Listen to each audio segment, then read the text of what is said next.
Сәлем достар, бүгін біз сіздермен бірге үй жағдайында муравейник десертін дайындайтын боламыз.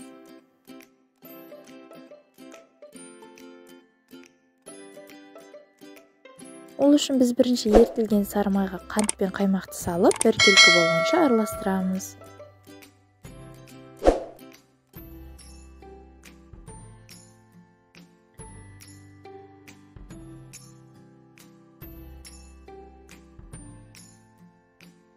Одан соң ұнды бірнеше бөліктерге бөліп, електен өткізіп саламыз. Басында қамырды осылай лопаткамен араластырсаңыз болады, кейін ала қолымызбен жұмсақ қамыр илейміз. Біздің қамыр үгітіліп тұратын жұмсақ, бірақ қолға жабыспайтын болуы қажет.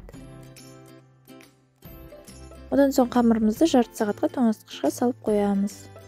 Қамырды одан соң теркіден өткіземіз. Кейін оны алдын ала қыздырылған пеште 180 градуста 15 минутта осылай пісіріп аламыз. Сосын қамырымызды осындай крошка етіп бөлшектеп алуымыз қажет. Одан соң оған вареная сгущенканы қосып, осылай біркелкі болғанша араластырамыз.